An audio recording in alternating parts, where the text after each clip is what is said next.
Hey, welcome to week 2. So glad that you're here with us as we continue to go through our Life Group series. This week, we are talking about the gift of encouragement. And today I just want to start off talking about the man named Paul.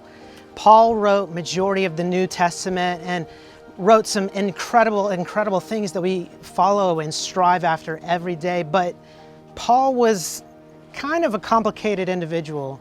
See, Paul was originally named Saul, and he was the Pharisee of Pharisees. I mean, this guy was the religious zealot that was going around persecuting Christians, was going around torturing people, putting people into jail. I mean, you could call him a sort of terrorist in a way in that community, to where Paul was a villain. I'm a big movie buff. I love going to the movies. I love getting to see new things come out every week. And it's always interesting learning about the villain, what drives them, what ticks them, what's their motivation. I mean, Paul is like Darth Vader in Star Wars, or he's like Hans Gruber in Die Hard, or the Wicked Witch of the West in The Wizard of Oz. He's a really bad guy. But what's interesting is he goes through this process where God begins to move and change him. See, we learn about this other guy named Barnabas. And Barnabas, we first learn about in Acts chapter 4, and it basically just tells what his name is. It just says that he's a son of encouragement. And throughout the Bible, we learn that people are known by their names. They're known by their names and who they are, what their character is really about. And so Barnabas is just called this son of encouragement. But then we come back to Saul. And so Saul experiences this dramatic conversion just after one of the people of God is killed, Stephen. And Paul is on this road, and God shows up to him in a bright light and just completely wrecks him and completely changes his life. And the next thing we know, Paul enters into the Christian church, and he's like ready to start preaching. He's ready to start testifying. He's ready to tell about what Jesus and God has done in his life, this amazing work. And so Paul is ready to just jump right into the church. He's ready to start testifying. He's ready to start preaching the word of God. But everybody knows that, like, that's a little weird. I mean, that's like back to our movies, Darth Vader hanging out with Han and Chewie in the Millennium Falcon. It's like the Wicked Witch of the West going and singing the Yellow Brick Road song with the Munchkins. It's like Hans Gruber riding out in the limo with John McClane singing Christmas carols. This is a weird thing, and everyone is a little afraid. I mean, this guy was just persecuting friends and family members that they knew. They really had this apprehension, but along comes Barnabas. And Barnabas begins to testify and tell that, hey, Paul's not making this up. God showed up to him and changed his life. This man deserves a chance to be around us. And Barnabas stood by Paul's side and vouched for him in a way that completely affected the rest of the New Testament. If it wasn't for Barnabas, who knows what would have happened to Paul? If Paul had continued to be resisted, what kind of development, what kind of actions would Paul have been able to take? I mean, there was a powerful moment where Barnabas stood by someone who didn't deserve this chance, but yet he stood by him and made a big difference. And then we have this other encounter that Barnabas has. There's a man by the name of John Mark. He wrote the book of Mark. He was in a weird time as well. Paul and Barnabas were working together, serving, and they brought John Mark around, and unfortunately John Mark deserted him. He left in the middle of this tour that they were going around preaching, and complicated things. And Barnabas believed in John Mark. Barnabas continued to say, let's let's keep working, let's keep going. And Barnabas was going to take him out on another trip, and Paul really, he wasn't having it. I mean, he gave up on us once. We got to go. We need to serve the Lord. We're ready to go. But Barnabas, by the faith that he had in John Mark, he stood by his side, and he gave somebody who probably didn't deserve a second chance, a second chance. And so we see that Barnabas stands with this name, Son of Encouragement, and he's doing things for people who don't deserve it, and building them up and doing something really incredible to make a difference in their lives. See, we've got to realize that there is power to words. There's power in what we say. There's power in how we say it.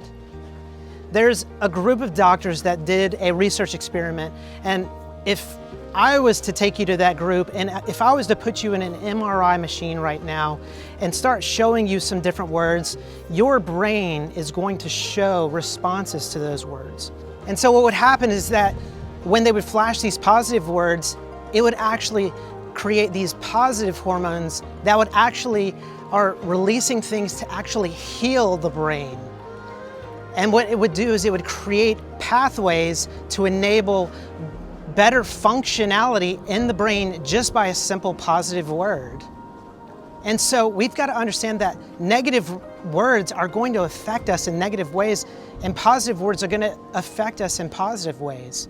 Proverbs chapter 16, verse 25 says that pleasant words are like healing to the bones.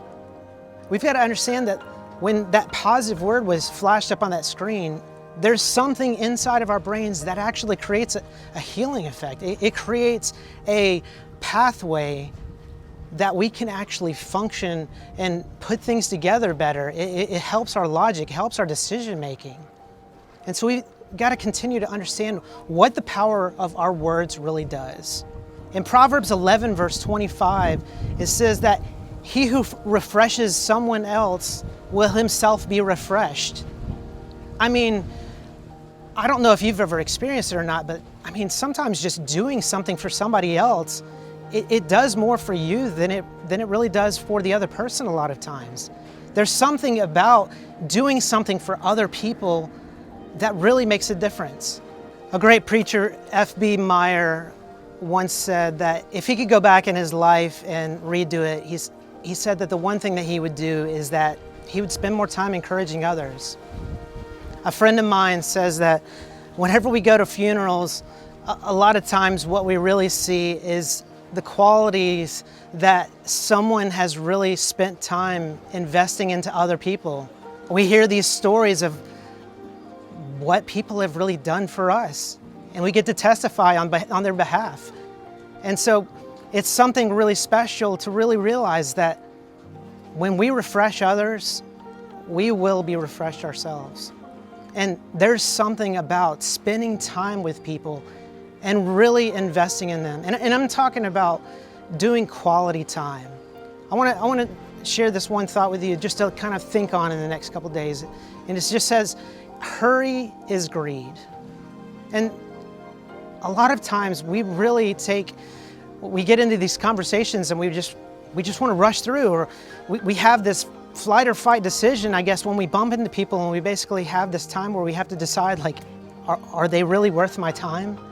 And it's not just a bad thing. I mean, maybe it is with some people we bump into, but I mean, do we really want to have honest conversations? Do we really want to just take time to stop and really listen and really hear what someone's going through, what someone needs? Yeah, when I get home from work and I'm just feeling like I need some me time, I mean, I want to sit on the couch, I want to do my things. And when my wife comes in and wants to have a meaningful conversation and know how I'm doing, to know what my day was like, I get selfish. I say, oh, I'm fine, or I just shrug it off, or I don't want to take the time to really tell her how I'm feeling, or my oldest son wants to play a video game or wants me to go outside and push him on the swing, or my youngest son who just wants to lay in bed with me for hours, just cuddling. I mean, it's my own selfishness that gets in the way. It's taking time for me, and I don't take the time to just be present with them. And then we've got other obstacles, like even the enemy will just throw things in our face and pop things up. We'll start getting text messages, or we'll start getting emails, and we'll start getting things that we have to do. We've got to take the dog out, or we've got to take the trash out. We've got to do the dishes, or it starts raining because it ruins our plans. I mean, lots of things happen. And then we're faced with these other decisions when we get into conversations. We are faced with our regrets and our mistakes that we've done in the past. And we're like, I don't have anything to say. I don't have anything that I really want to encourage you with. And then there's other things like just our simple laziness. And we just don't want to do it. Barnabas was the type of guy that was an encourager because it's just what he chose to do. That's just what he chose to live by. And the reason that I think that Barnabas was such an good encourager is because he learned it from probably Jesus. He saw the life and heard the life that Jesus led and wanted to live that way. C.S. Lewis says that the Son of God came to men so that men could become the sons of God. And Jesus, when we look at his entire life, it was completely poured out for us. If we're going to look at the way that Jesus encourages, and we read his words when he says, "Come, follow me. My burden, my yoke is easy. My way is light." He encourages us constantly that we can do it. He tells us that we can follow him and have no fear. He gives us constant encouragement after encouragement, and his entire life up into his death and through his resurrection is to give us life. It's to constantly say that you can be a son of God, you can live this life, and that you can give life to other people. And so today we're all faced with that decision. What type of life do we really want to live? What type of encourager do we really want to be? I want to encourage you today, just think about just the simple ways that you can encourage people. The simpleness of just buying somebody a Starbucks drink and sitting down with them and having a conversation. A simple text, and not just an encouragement text. I don't want you to post in some music lyrics or inspirational stuff. What does that person really need? And what can you say to them today to really lift them up? You can go as far as you want, but the simplest thing that we can do today is just take that first step. Just be an encourager. And so today, to close, I want to lead us in just a simple practice of encouraging. And so what I want you to do is get out your phone or get out your tablet, write down just 2 names, just whatever names that maybe God drops in your mind right now, just to encourage. And I just want you to text them something. I want you to text them, "I love you, and I'm sorry that I don't say it enough." And that's just it. One simple way that you can take that moment right now, right in this time, to encourage others.